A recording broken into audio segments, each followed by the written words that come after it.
everybody. Welcome back to 5 Seconds to Sundown. My name is Gemma, and today I have a special guest. We've never actually had a guest on this channel before. Konga from the Melbourne Faire. Thank you so much for coming. No worries. Yeah, okay. So basically, I've been doing medieval reenactment and live action role play and stuff for the last 25 years. Yeah. All around Australia and around the world as well. And I just realised that Melbourne kind of lacks like a big fantasy style event. There's several around Australia that are more like medieval, historically focused, but for a fantasy thing, like there's not a lot. So yes, I decided that I'd put one on. You know? That's awesome. Yeah. I feel like when I heard about it, I was like, yes, we're going. We're definitely going. Yeah, it's and obviously from the ticket sales the other week, a lot of people share that sentiment. They're very excited, and there's a lot of hype around it. And it's going to be a magical weekend, and I'm really excited to put it on. So not just a day, a weekend. Yeah, 2 days. When and where? May 16th and 17th at the Yarra Valley Racecourse. Okay, great. And there's a Saturday, Sunday? Saturday, Sunday, yep. Okay, so anyone, if you're Melbourne based, if you're in Victoria, head over to Wine Country. Yep. But before you do that, you should know that a lot of tickets have been sold. So there's a very small amount of limited supply of tickets, aren't there? Where should people go if they want them? Yeah, at this point, there's around 700 tickets left. Mm-hmm. They go to the website, which is renfair.au. Mm-hmm. And hopefully, by the time this comes out, there'll be a few left. But otherwise, they're selling really quick, so there might not be any for this year. Tell me about the process of putting such a massive event on. How has that been? Has it been daunting? And has it put you off doing another one? No, it should be, but it hasn't. I've kind of looked at it from, like I've pulled it apart into little steps, and I'm just completing each step as I go along, which I think has made it a lot more achievable. Mm-hmm. Also, I have an idea of what I want it to look like, what it needs to have, and I know where to find the bits and pieces to make that happen. You got all these contacts already from role playing and and all that. Yeah, so I've been doing markets and things for the last 10 years or so. So a lot of the vendors, a lot of the entertainment and stuff I've met and seen at other events. And so I've contacted people and said, like, I need you guys should come. Yeah. But also we put the call out, and the applications came flooding in as well. There was a whole heap of people that were just super keen to be part of this event. We've got people all the way from New Zealand. I've got vendors from every state in Australia, Western Australia, Brisbane. That's wild. Yeah, it's not just a Melbourne thing. There's a lot of people travelling for this, and I think it's also because we've marketed it in a. It's got a different kind of theme. It's not historically accurate. There's fantasy. It's whimsy. Right. It's about stepping to another world for a weekend and just losing yourself. And that's what I want to create. I want to create an atmosphere of a completely different world so that people just forget their problems and have a great time. Yeah. Yeah. And as far as fantasy is concerned, are you a big sort of fan of the books, TV shows? Yeah, I've always been a big fantasy fan. It's one of those things where, I don't know, there's a lot of things going on in the world, and sometimes we need to just escape it. 100%. I totally get that. I recently, you'll laugh, I recently started reading Romantasy. Yep. And my friend started a Romantasy book club here on the peninsula. Yep. We're actually meeting on Thursday. And we read Fourth Wing. Yep. And I was like, I have to read the second one. And then I was like, I have to read the third one. So now I've read about 6 different Romantasy books, and I just love how it takes you to a different place. Yep. We don't want to be always in this 2026 wild news cycle. Yep. Sometimes you just want to ride a dragon. 100%. I've actually started going back to my childhood and reading books from the Dragonlance series and like things that I grew up with. Just it's one of those things where just sitting down reading a book and escaping from the world for an hour or two, I haven't done it for such a long time that it's one of the things where I just forget how good it is to do that. I feel like there's a resurgence in people getting back to reading. Yep. And I follow a lot of like book talkers and, book YouTubers and things, and they seem to be saying the same thing. People are making time for reading again, which is great. Yeah. I think with being, having social media at your fingertips 24 hours a day and there's so much negativity as well. I mean, obviously it depends on your algorithm and what you're getting, but there's just mine's pretty grim. Yeah, that's right. But there's so much like negativity out there that sometimes it's just too much. And I definitely know that, especially post-COVID, there was a bit of time there where the weight of the world just kind of was on my shoulders, where it's just like, I can't do anything to fix these problems, but somehow I'm suffering through it. And that's what got me thinking that, maybe giving people a release and some sort of escapism, something to look forward to, that's what I should do. And obviously it turns out that that's what a lot of people really, really want. They want the amount of people that message me and they thank me for putting on this type of event in Melbourne, but also like, I'm planning my costume. I'm so excited. I want to dress up as this. And it's not even cosplay. Like, I'm not cosplaying another character. I'm being me, but I want to dress up. And it's a little bit different because when you go to a convention, people are like, oh, okay, this is my favorite character. I'm going to dress as my character or my favorite kind of anime or whatever it is.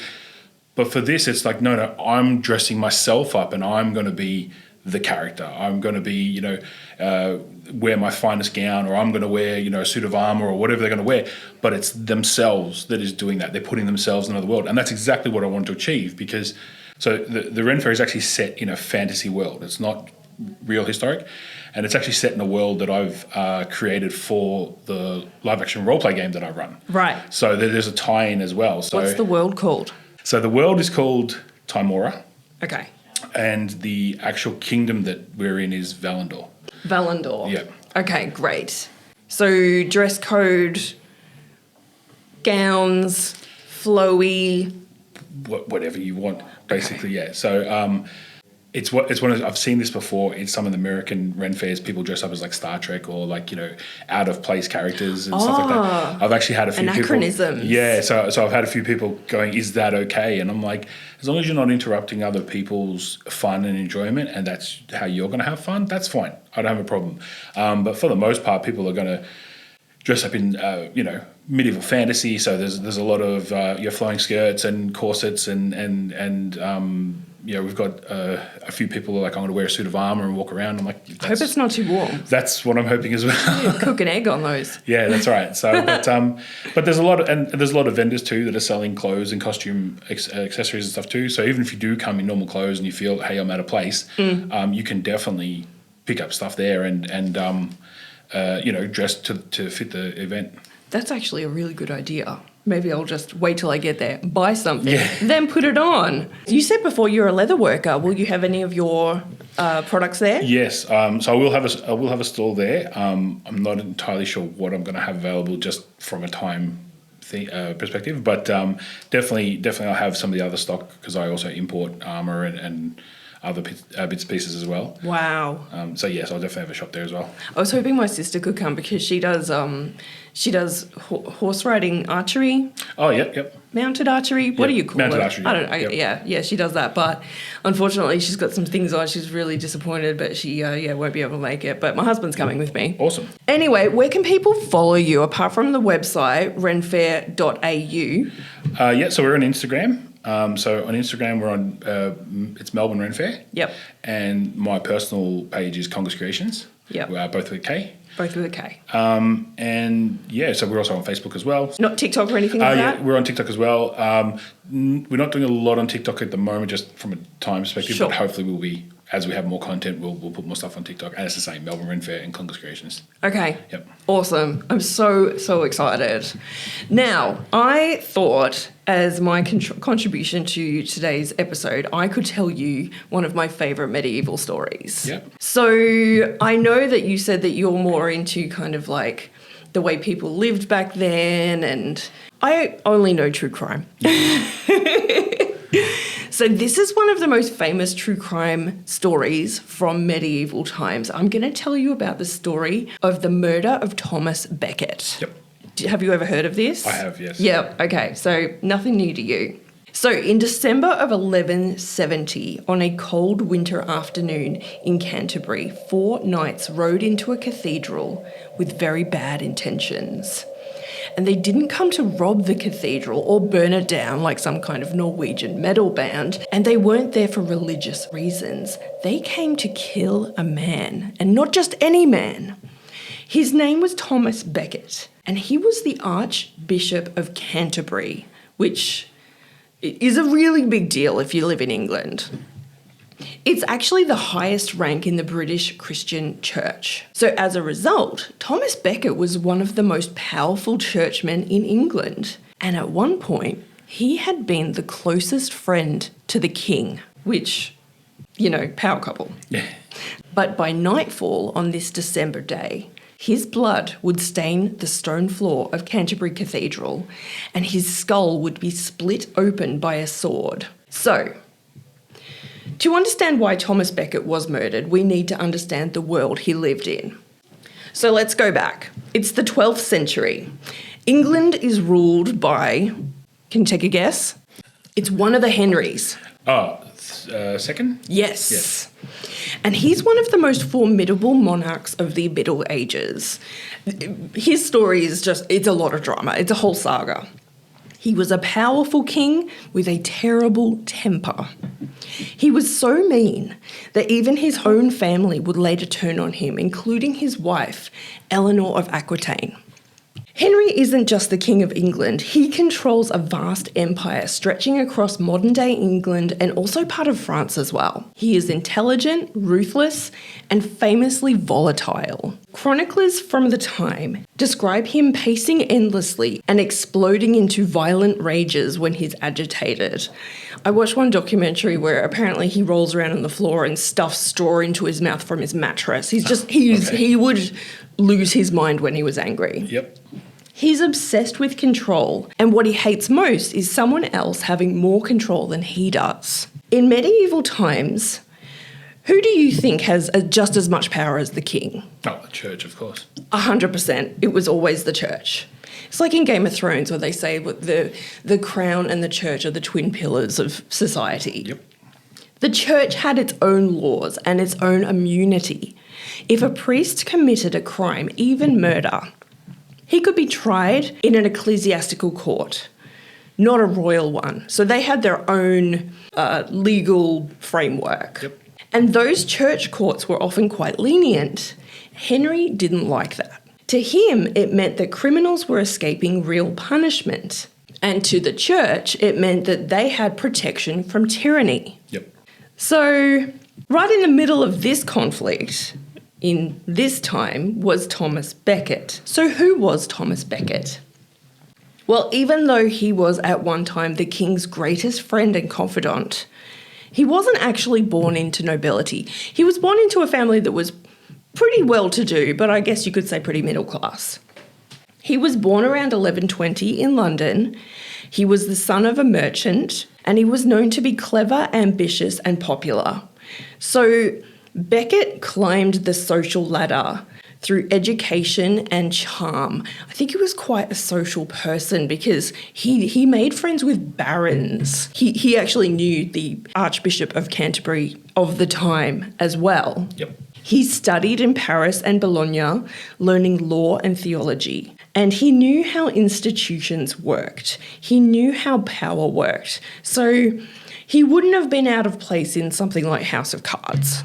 And Henry liked that about him. He thought he could use a guy like Becket on his team. So in 1155, Henry appointed Becket as Lord Chancellor of England, essentially making Becket his right-hand man. Hand of the king, if you will, and one of the most powerful people in England. Contemporary sources describe the two men as inseparable. Henry trusted Becket absolutely. They played together, they partied together, they planned together, and, they wanted to rule the realm. So Henry believed that he had found the perfect ally. So when the Archbishop of Canterbury died in 1162, Henry had what he thought was a brilliant idea. he would make his best friend the Archbishop of Canterbury. And this worked well in theory because Henry assumed that Becket would continue to support royal authority over the church. Henry would have full and total control with no obstacles from the church to contend with. However, this was a catastrophic miscalculation because once Thomas Becket put on the Archbishop's robes, he took it really seriously. Yep. Yeah, he was like, I'm not saying he was a faithless man before, but he found the faith and he wanted to do this job to the best of his ability. Yep. And he gave up his luxurious lifestyle. He wore rough hair shirts under his robes, which is something they would do back then to remind them of God at all times because it was very uncomfortable. Is it a penance thing, or is it? It's human hair, isn't it? Yeah, apparently it was hair like shirts. super itchy and uncomfortable and horrible. So Thomas Becket started fasting and praying. He embraced this role of defender of the church and he took it very, very seriously. And Henry was like, "You're a plant, dude." Yeah. Yep. Do you not get it? Yep. And this is where the tension begins between the king and the archbishop. It is such a classic power story from medieval times. So upset that his ingenious plan had not worked as he thought it would, 2 years later, in 1164, King Henry attempted to formalise royal authority over the church with a set of laws called the Constitutions of Clarendon. He wanted to make rules for the archbishop and the church to follow so that he could finally, get a step up over them, remind them who's really in charge. Some of the things that they had to do were limit appeals to the Pope. So if something happened within the kingdom, they could just go, "Pope, this is really unfair. Could you sort this out?" Yep. But the king didn't want that to happen anymore. And the king also wanted the clergy accused of crimes to face royal courts, not church courts. And overall, he just wanted to restrict the church's independence. And Becket initially agreed. But then he changed his mind and withdrew his consent. And King Henry was absolutely furious. Yeah. From Henry's perspective, Becket was obstructing justice and undermining royal authority. It was like he was committing treason, but he was safe behind the power of the church. But from Becket's perspective, King Henry was committing spiritual tyranny. And the conflict became public very, very quickly. Honestly, I think there is also an aspect of, I think Becket also wanted power as well. Yeah. I think he wasn't truly just a very, very Christian man. I think he also is as stubborn as Henry, really. So Henry accuses Becket of contempt and corruption, and Becket accuses Henry of attacking God's law. And eventually, I'm skipping over a lot of things at this point, but Becket ended up fleeing England and he goes into exile in France, where he stays for 6 years. And during those years, the hatred between the king and archbishop escalated. While in exile, Becket appealed directly to Pope Alexander III. The Pope, trying to balance the ongoing tensions, supported Becket, and things got very ugly from there. Becket excommunicated Henry's supporters, and Henry retaliated by seizing church lands and punishing Becket's allies. Eventually, though, under pressure, Henry allowed Becket to return to England in 1170. So he comes on back, and they've got like a very tenuous, I'm not even going to call it a reconciliation, they're tolerating each other. Yep. Like I said, there was no reconciliation as such. In fact, Becket immediately reignited the conflict with what happened next, and this is so wild. It's kind of the beginning of the end. By 1170, Henry II thought he'd finally contained Thomas Becket. After 6 years of exile, negotiations and papal pressure, Becket was allowed to return to England. It looked like a reconciliation, but in reality, nothing had been resolved. So Henry wants to secure the throne for his eldest son, Henry the Young King, he's called. while he himself is still alive. And the solution, he decided, is to crown him early as the young king. He's not really the king, but because he's already had his coronation, the minute that King Henry II is dead, he steps up. Yep. That's what King Henry, he wants to, he wants his line of succession to be undisturbed. But Henry didn't want Thomas Becket to be there, so he didn't invite him. But by ancient tradition, only the Archbishop of Canterbury has the right to crown the King of England. Instead, the ceremony was conducted by the Archbishop of York. And what the king is doing is saying to these other clerics, you're just as powerful as the Archbishop of Canterbury by my hand. Yep. To Thomas Becket, this was a sacrilegious power grab, and he clapped back very quickly. On Christmas Day, as he's addressing the church, he excommunicated the bishops who had taken part in the coronation. Okay. I mean, very publicly. Yeah. And in the 12th century, excommunication was pretty devastating. It meant that you not only lose your position, you're totally cut off from the church, and you can't even receive sacrament. Yep. So it's like everything's over. And this was a clever move for Becket, because in doing this, he renders the young king's coronation as invalid. Right, okay. This was Becket asserting that spiritual authority outranked royal power. It's like this game of chess. Yeah. It's just wild. It's so crazy. It was public humiliation for Henry II, and all of Europe knew about it.